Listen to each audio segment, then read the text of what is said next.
Welcome back to the show, everybody. Today, we're going to talk about a topic that not a lot of people talk about, and it's how do you deal with jerks, right, in this business? Because if you've been around the block for as long as Michael and I have, you're going to have your fair share of interactions with people who might have pissed you off. And there's a certain way you need to go about it that will help you. And then there's a way you can go about it that will harm you. And I'm telling you right now, especially if you're going to operate in New York with attorneys and lots of people, you're going to have to know how to handle yourself. And we'll share some examples on, and we're never going to mention names or anything like that, but we're going to share examples on how you can just protect yourself and do this in a professional manner so you can, end up on top. So Michael, you've actually been doing this, I think, longer than me now. So, I mean, what's your experience like, when this kind of stuff happens? And then we'll kind of chop it up from there.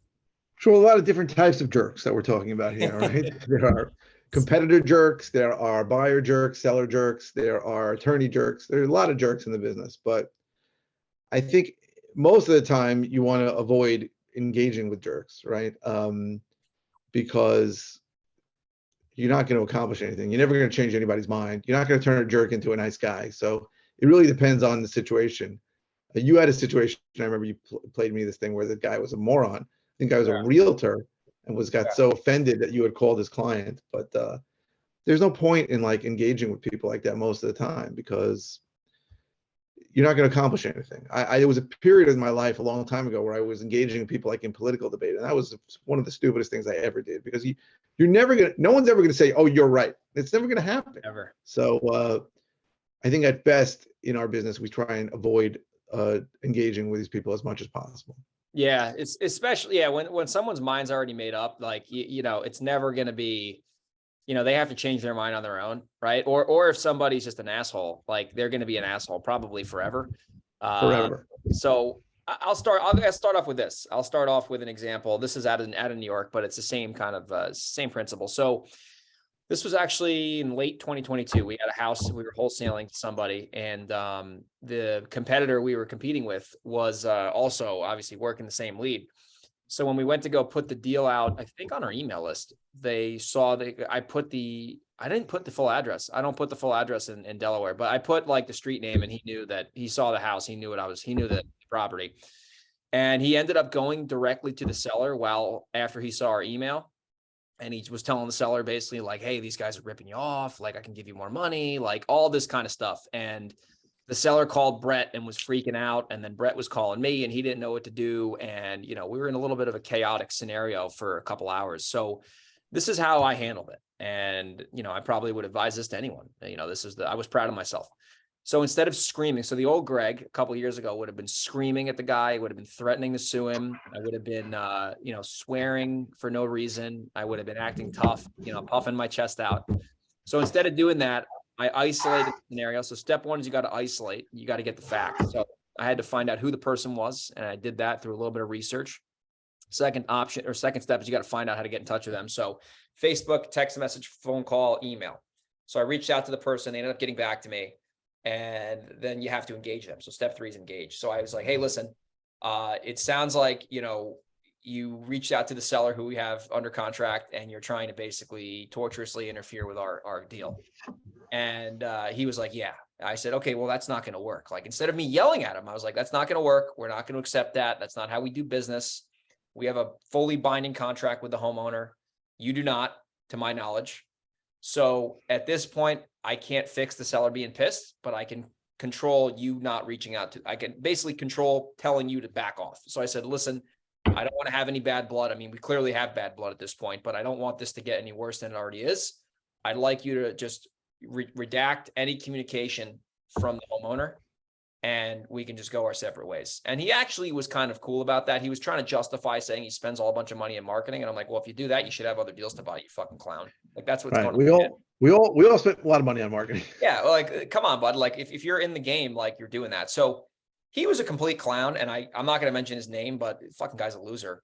But I didn't call him out. I wasn't like screaming at him. And we ended up getting the entire scenario fixed. We got in touch with the seller. We explained to them the scenario. The seller got to see it from our side of the table. We saw it from their side of the table, and the deal worked out. We made $35,000. So that scenario could have cost me 35 grand. If I were to let my emotions get the best of me and scream and just threaten to sue, that seller probably would have tried to cancel and maybe the deal died, right? But it didn't. So by acting professional, right, I was able to save ourselves $35,000 worth of revenue, right? So you have to really attach these scenarios with real dollar signs, because if you look, what did you say to the seller when the seller was concerned about what he had just heard? I told the seller he probably feels like he got ripped off and he knows he can get more money for the property. I said, because that's what he was thinking. So I'm not going to hide that. And I said, truth is, Mr. Seller, the reason you feel like you got ripped off is because when you made the deal with us for, I think, 125 or 120, that was exactly what you wanted for the house. And that was a number you signed on. But once you found out that the property was clearly worth more than that via our email, you felt like you left money on the table and you got taken advantage of. And that's exactly what he's like. You're absolutely right, Greg. And at this point I had to step in because I didn't buy the house. Brett bought the house. I had to kind of clean up the mess. And I said, the only thing that changed, Mr. Seller, was your perception of the property. It wasn't the price. It was your perception of the price. And I said, I apologize. And we shouldn't have done it in the way we done it. You know, I had some strong email copy in that thing. It was like meat on the bone, juicy deal. Like I made it sound like, you know, really, it was a good deal, but you know, his perception is what changed. And I think when you can meet somebody in a chaotic scenario, especially when there's emotions involved in business, you meet them where they are, not where you want them to be.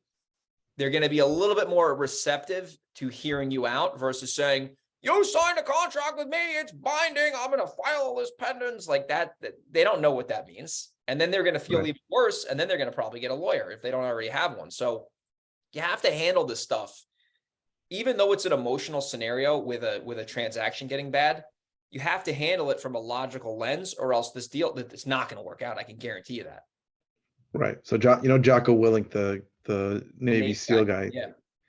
So he says, like, the most important thing to know as a leader is that calm is contagious, and that when things go bananas, you have to stay calm, right? And in that, I remember when you tell me about that scenario, you stayed calm and you calmly spoke to the seller. Yes. You thought the deal was dead. Yes. And then you revived it back, but by staying calm and talking to the seller the way you should. If you would have gotten defensive, you probably would have lost the deal. The guy would have gone to the other guy and it would have dropped dead. And we all have situations like that where our initial response is, this is something I want to just go bananas on because of some jerk seller, buyer, attorney, competitor. And you have to stay calm and think about, how am I dealing with this? Because anytime you get defensive, anytime you attack, it usually ends up getting much worse. 100%. Let me give you one more example and then I'll let you go. I'm hogging the mic right now. This is a New York one. This is even, I want to say this guy's name, but I won't because I'm a man of integrity. Anyway, Pleasant Valley, New York, 26 Madura was the address. Nice little area. And we actually told the seller we were wholesaling his house because we didn't know about the deal. There was some problems with the property. And we said, seller, if you want this number, we need like an option on this thing and we need the ability to find a buyer. And he was like, that's fine. I'm cool with that. And the seller was actually an attorney. Like the guy was super smart. And we found a buyer. And while we were finding the buyer, when we put the email out, our competitor who was working the deal also, or one of our competitors, saw the email and decided, and by the way, this is like a 60-year-old man. So this guy's a fucking clown. Like, you're 60 years old doing this shit, bro. Like, come on. Anyway, so he sends the email to the seller, just like the other example I shared.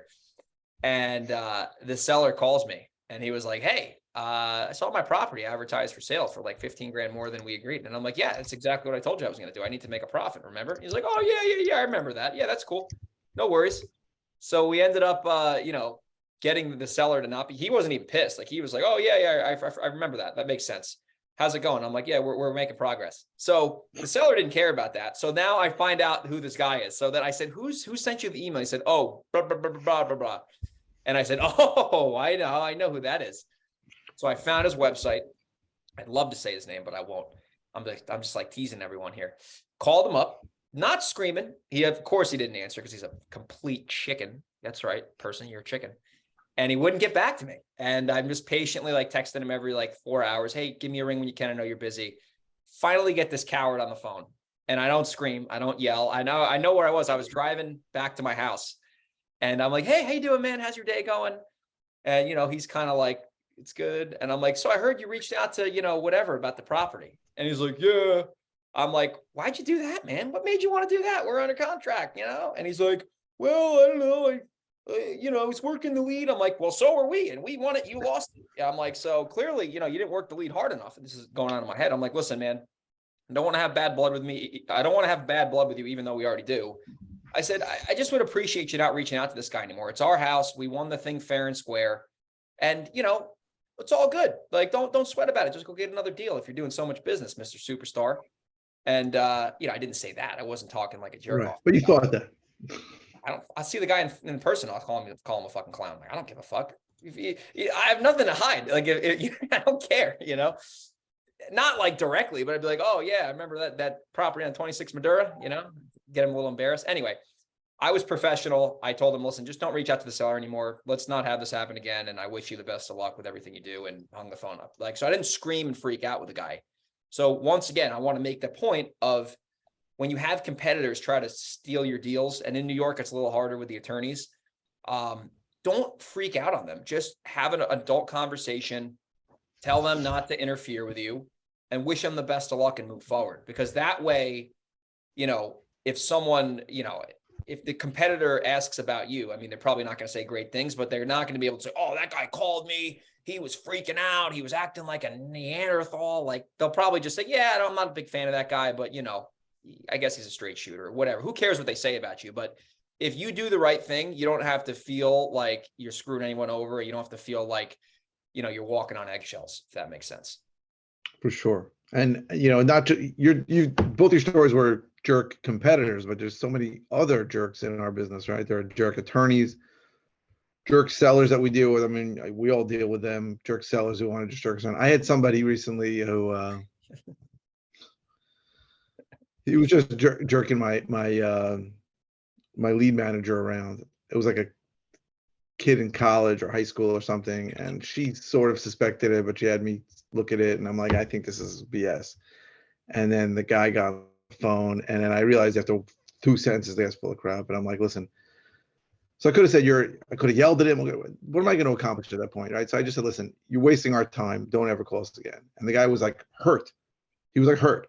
He was like, come on, man, you knew it was a joke. I'm like, I'm blocking your number. Don't ever call us again. You're wasting our time, and we don't have time for this. So you have to, as you have displayed, you have to stay calm when you deal with jerks. There are jerks in you're going to find, like I said, jerk buyers, jerk sellers, jerk realtors, jerk attorneys. There are jerks in every field in our field, because the field's so big, right? I had a jerk attorney file something on a property I'm trying to sell for no reason whatsoever, and I'm pretty sure it's a sanctionable offense, and I plan to collect damages from him.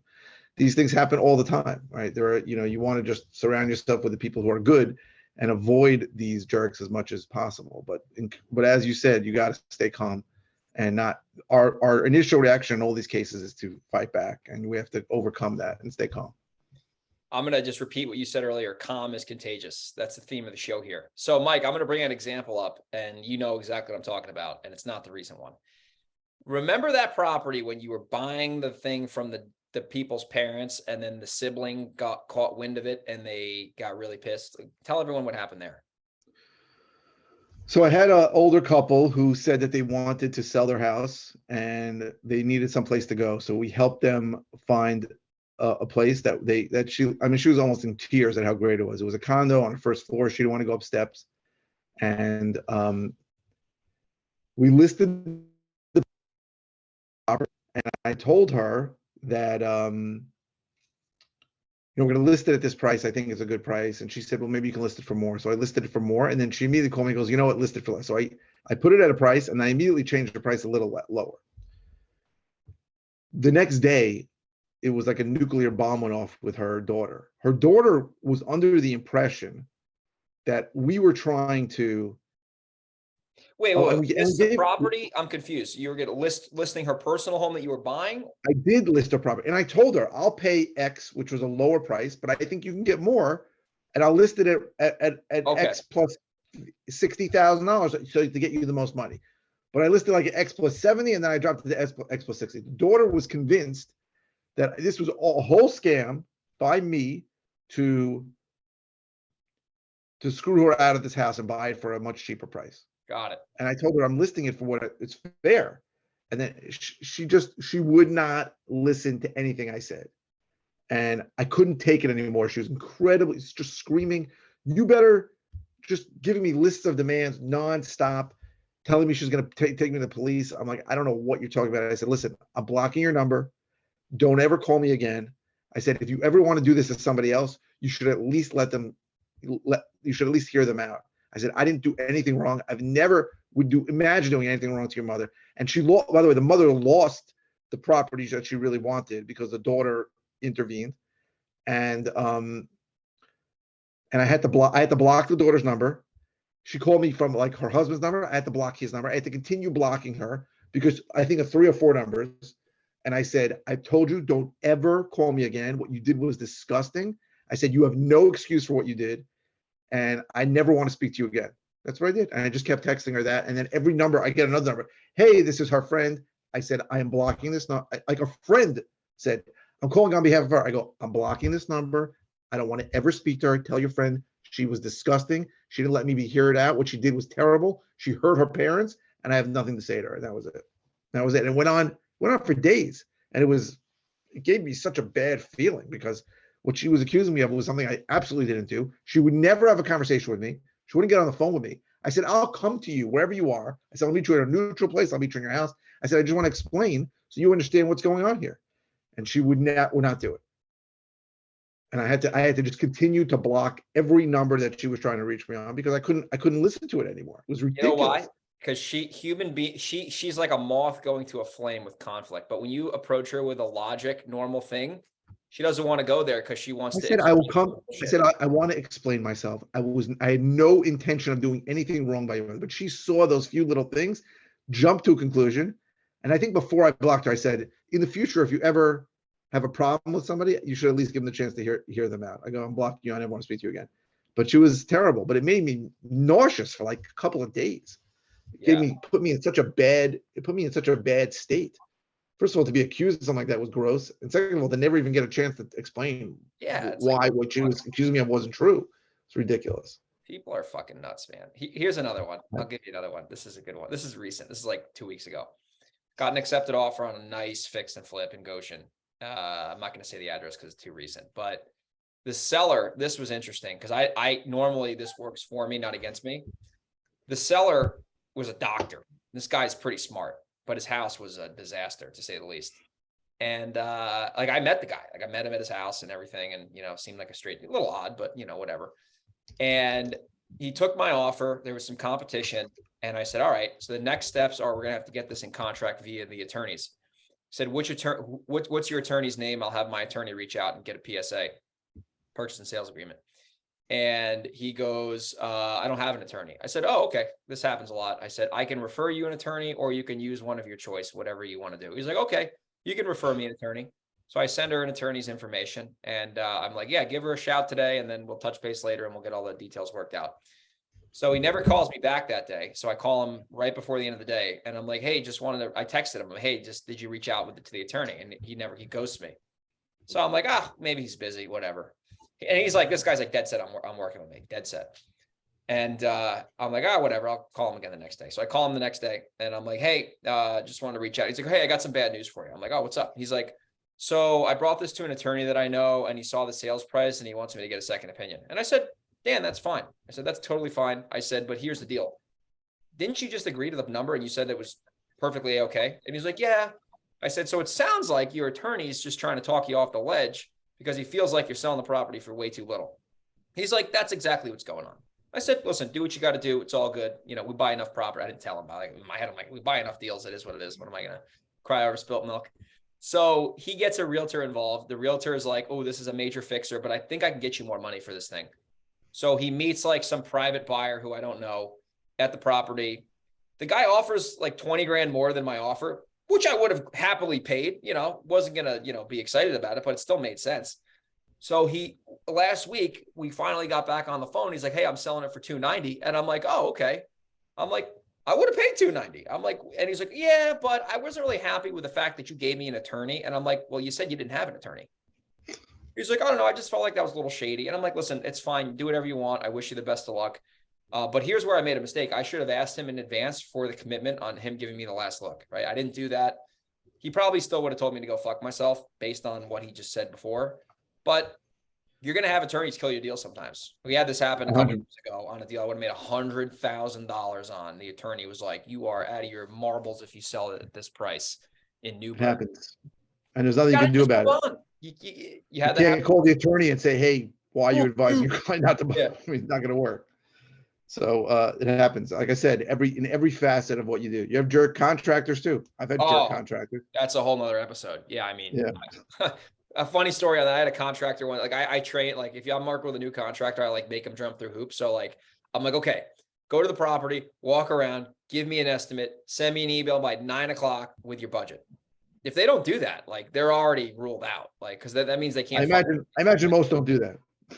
No, the new ones don't. The old ones who I work with do because they know I don't fuck around. But you're going to deal with assholes. I mean, if you can set your expectations right in this business to where you're going to encounter douchebags, you're not going to be disappointed, right? You know, oh, I remember that Greg and Mike on that podcast were talking about this, and now, you know, it's going. There he is. There, you're the jerk that they spoke about. Yeah, right. That's the guy. Oh man, it's going to happen. But to make this practical though, like with competitors, this is something that I've learned.